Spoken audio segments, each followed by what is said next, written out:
ప్రభునందు ప్రేమించండి ప్రియ సహోదరి సహోదరులు, ఈ యొక్క దృశ్యంత్రం ద్వారా వీక్షిస్తున్నటువంటి సహోదరులకు ప్రత్యేకమైన వందనం తెలియజేస్తున్నాం.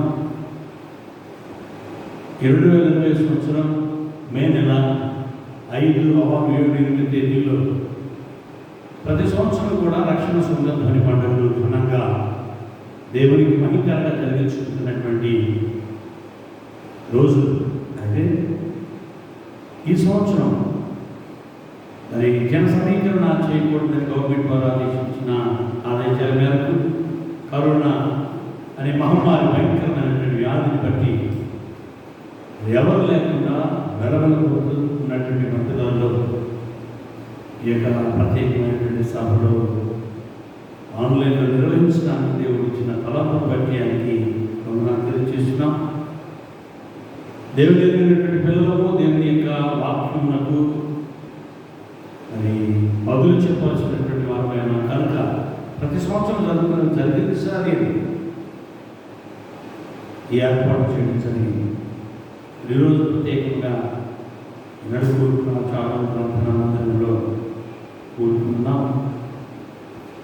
ఇది దేవుని యొక్క వాక్యాన్ని వినడానికి సమయం ఇప్పుడే 2 రోజులు వచ్చింది. దినదినం జ్ఞాపకం చేస్తున్న రక్షణ శృంగము, రక్షించే కొమ్ము. దావీదు వంశంలో మీకు రక్షణ శృంగము ఉద్భవిస్తుందని చెప్పారు. దావీదు వంశం దుర్గారాసిన స్వార్థలో చూద్దాం సార్. వీటిని దేవుని మొదటి అధ్యాయం చక్కని మాట రాస్తున్నాడు. 68 రోజులు ప్రభు అయిన ఇశ్రాయేలు దేవుడు స్తుతించబడునుగా. ఆయన తన ప్రజలకు దర్శనమిచ్చి వారికి విమోచన కలుగజేసి తన సేవకుడైన దావీదు వంశమునకు మన కొరకు రక్షణ శృంగము, అనగా మన శత్రువుల నుండి మనం ద్వేషించే వారి చేతులు తప్పించి రక్షణ కలుగజేసి రక్షణ శృంగం రక్షించే కొమ్ము.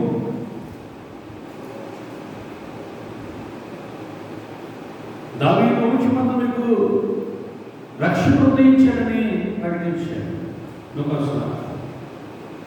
దావీదు వంశమందు ఉన్నతమైనటువంటి ఆశీర్వాదకరమైన దీవెనలు మనం బతుకుతున్నప్పుడు నేడు రక్షణను మీకు అనుకుంటున్నాడు. రక్షణ శృంగమే రక్షణ.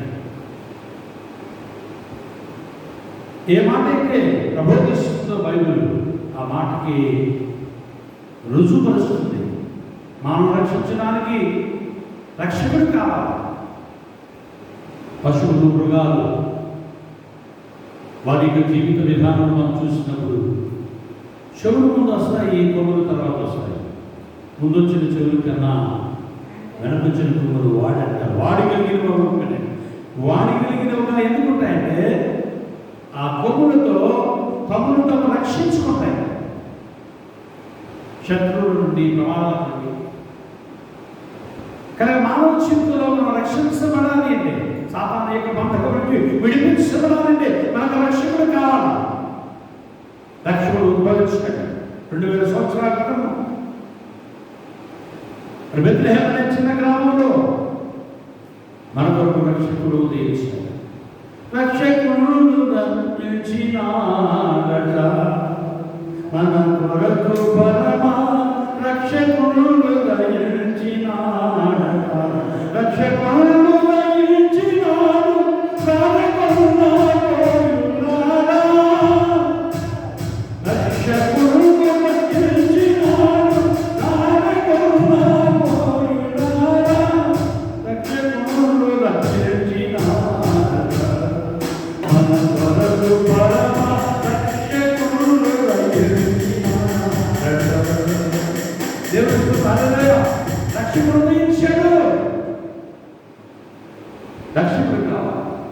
రక్షణ కావాలి.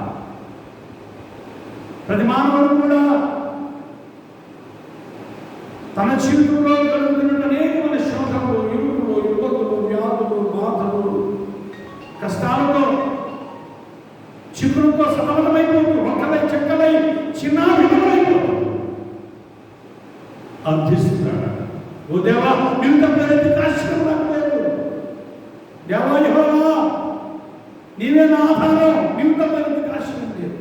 కొండల తట్టు నా కళ్ళు వెతుకుతున్నాను, నాకు సహాయం ఎక్కడ నుండి వచ్చిందని వేస్తున్నాను. భూమి ఆకాశం సృష్టించిన యెహోవానే మనకు సహాయము. భూమిని ఆకాశము సృష్టించినటువంటి దేవుడు వల్ల మనకు సహాయం కలుగుతుంది, ఆశీర్వాదం కలుగుతుంది. రక్షింప నేలకున్నట్లు ఆయన హస్తము కురుచి కాలన్నాడు. రక్షించడానికి ఆకాశ మహాకాశంలో పైన ఉన్నటువంటి దేవుడు తన చెయ్యిని చాపి మనం రక్షించడానికి సంసిద్ధుడిగా ఉన్నాడు. అడుగు ఒకసారి ప్రియనేస్తమా, ప్రియ సహోదరి సహోదరుడా, మనం అడుగు ఒకసారి. అడిగిన వారికి లేదనకుండా ఇవ్వగలిగిన సమర్థత కలిగిన దేవుడు. పాపముల చేత పాపములో పడిపోయి నశించిపోతూ మరణమైపోతున్నటువంటి మానవులకి అయ్యో ఇటు మరణమైన లోకము శరీరము నుండి who can save me? ఎవరు రక్షిస్తాడు? అని రక్షకుడు కాదు. హవావు కాలం నుండి అనేక మందిని మరణింపు చేస్తుంది. మరణిస్తున్నటువంటి మానవుడు మరణానికి అహుదైపోతున్న మానవుడు కేకవేస్తున్నాడు. ఇంటి మరణములకు లోనకు శరీరం నుండి నన్ను ఎవడు విడిపిస్తాడు? విడిపించగలిగిన సమర్థుడు యేసు. కారణం ఏంటంటే ఆయన ఈ లోకానికి వచ్చి 33 సంవత్సరాలు జీవించారు. ఆయన జన్మలో పరిశుద్ధత, ఆయన మాటలో పరిశుద్ధత, ఆయన ప్రవర్తనలో పరిశుద్ధత, ఆయన పరివర్తన జీవితంలో పరిశుద్ధత కలిగిన పరిశుద్ధుడైనటువంటి దేవుడు. వాక్స్వాదులను దయావసారి ప్రభువుకు సాక్ష్యం ఇచ్చాయి. ఏమంటున్నాయంటే, నీవు దేవుని పరిశుద్ధుడు అని మేము ఎరుగుతాము. Yes, is holy person, holy person, only holy person. ఒక్కడే పరిశుద్ధుడైనటువంటి దేవుడు. ఆలోచించండి ఒకసారి. పరిశుద్ధుడైనటువంటి దేవుడు పరిశుద్ధ స్థలంలో నీకు సహాయం చేస్తాడు. అడిగితే ప్రియా సహోదరి సహోదరుడా, ఈ లోకానికి వచ్చి 33 సంవత్సరాలు జీవించాడు. అద్భుత ఆశ్చర్య కార్యాలు చేశాడు. గుడ్డివాడు కానిచ్చాడు, గుడ్డివాడు కానిచ్చాడు, మగవాడు మాట్లాడడం చేశాడు. చనిపోయిన వారి సైతం లేపినటువంటి శక్తి కలిగిన దేవుడు ఆయన. నిజమైన దేవుడు, నమ్మకమైన దేవుడు. అంతేకాదు సర్వ శరీరులకు దేవుడు. సర్వ శరీరులకు భూలోకములో ఎండకాయ భూమండలంలో నివసిస్తున్న మానవ జాతి యావత్తుకు దేవుడు. అంతేకాదు సర్వ జీవరాశుడు దేవుడు. శరీరము కలిగి జీవము కలిగి జీవిస్తున్న ప్రతి వానికి ప్రతి దానికి దేవుడు ఆయన. ఆయన పేరు యేసుక్రీస్తు. హల్లెలూయా. ఆయన పేరు ఉన్నవాడు, అనువాడు. ఆయన యెహోవా, అదేనటువంటి దేవుడు. మానవ జాతి రక్షించడానికి, నశించిపోతున్నటువంటి మానవ జాతి రక్షించడానికి, పాపంలో పడిపోయి శాపంలో పడిపోయి శాపగ్రస్తులైపోయి ఐహిక చారంలో పడిపోయి శారీరక సంబంధమైన పాపము, మానసిక సంబంధమైన పాపము, చేతుల ద్వారా పాపము, కాళ్ళ ద్వారా పాపము, కళ్ళ ద్వారా పాపము, ఆలోచనల పాపము పడిపోయి నశించిపోతున్న మానవుడు కేక వేస్తున్నాడు. అన్ని మతాల వారు, అన్ని ప్రాంతాల వారు, అన్ని ప్రాంతాల వారు ఒక్కటే సమిష్టి సమైక్య ప్రార్థన చేస్తున్నారు. బాబోహం పాపకర్మాత్మం ప్రాహిమం కృపయ దేవ శరణగత వచన అనిదా శరణం నాస్తి త్వమేవ శరణం. దేవా, పాపంలో పుట్టి పాపంలో పెరిగి పాపంలో పడి పాపంలోకి ఎగదాగి పాపంలో నశించిపోతున్నాను, రక్షించవా అని కేక వేస్తున్నారు. అసమో సత్యమయ తమో తమస్సతమః తమసోమ జ్యోతిర్గమయ మృత్యుర్మ అమృతమయ. ఓ దేవా, అసత్యములో ఉన్నాను, సత్యములో నడిపించుమయ్యా. సత్యం బ్రహ్మ బోధన సత్యమేవ నీదే. సత్యమే దేవుడు. ఎవరు దేవుడు? సత్యమే దేవుడు. ఆలోచించండి సార్. అసత్యంలో ఉన్నాను, సత్యంలో నడిపించు. పొరపాటులో ఉన్నాను, పరిస్థితిగా కడిగి పవిత్రపరచు. సమస్యమా దూతమయ్య ముఖ్యమా మరణమైపోతున్నామయ్యా, మరణమనే పాటు నుంచి తప్పించు అని కేకవేస్తుంది. మనం తప్పించడానికి మహనీయ మహాత్ములు అనేక మంది వచ్చారు భూలోకానికి.